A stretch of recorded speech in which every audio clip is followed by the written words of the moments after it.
से कहानी जार मन पड़ुची बर्तमान ता आखिरे लुह आसुची एटी क्रिकेट शुणिले कोठी क्रेज उठे कोठी उत्साह आसे किंतु एई गाँ रे क्रिकेट शुणिले लोकन को कांद लगुची एवं समस्तंकर गोटे मन पड़ जाउची 22 वर्ष तलर जो अभावनीय घटना घटिथिला। मो पछरे आपण महानदी को देखुछंती, ये होची स्निग्धा सेही महानदी। ये आज भारी स्थिर दिसुची किंतु एई महानदीर छाती तले 22 वर्ष तलर गोटे बड़ चित्कार लुचिकी रहिची। आपण से महानदीर पछ बा सेपट भाग गुटिके देखंतु। नजर पकेबे मु कैमरा पर्सन को अनुरोध करी से महानदीर सेपारी गाँ को वर्तमान से देखेबे। से गाँ रे से दिन थिला क्रिकेट मैच जो गाँ देखा जाउछि महानदीर सेपारी रे महाकालपड़ा अंचल सी हूँ गोटे गाँ जो गाँ रे कि क्रिकेट मैच चलथिला। से मैच देखिबाकू एई महानदी रे डंगारे पार होउथिले ये नुआगढ़ गाँ रो प्राय 18 जन लोक जो 13 जन खेलाड़ी भी रहिथिले। महानदी देखिले जो परिवार सुखकूल परिवेश सृष्टि है एटा कही होनी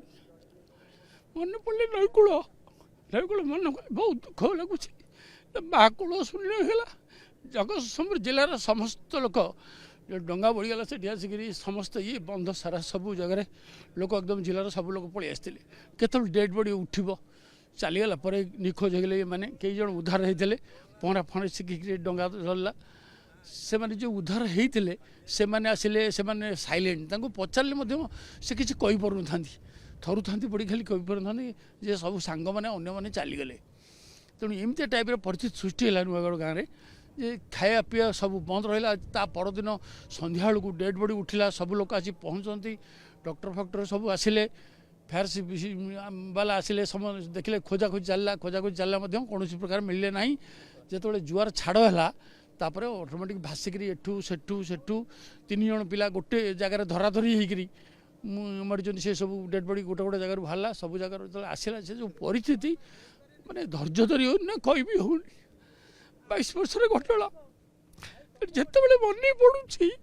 पिला कथा कहना एवं गोटे छोट छोट पिला से मैंने गले 46टा टीम सागर खेलिया जिला स्तर है मिनिस्टर कहले गोटे तुम बड़ा क्रिकेट खेल नुआगढ़ था छाड़ से कथा भूली जा कर मैंने खेलिया गले क्रिकेट खेल से नुआगढ़ आप देखिए जिला स्तरीय जो राहमार है मैच से चैंपियन है एम चैंपियन है 46टा टीम की काटिक चैंपियन होकर आसिले। मु प्रत्येक दशी मो ना अरक्षित सामल आमे पितापाट खेलवाई जाऊँ जीवा भितर अध बाटर डंगी तेल सरीगला तेल सरीबा फल से से नाउरिया तेल पकई जिते स्टार्ट मारे डंगी एयर नहीं गला आ स्टार्ट है तेणुक तार जो आग बड़ मंगटा था पवनपुर से एपटू पछपट बुलेला पछर जो छोट मंग से आग पटक होगला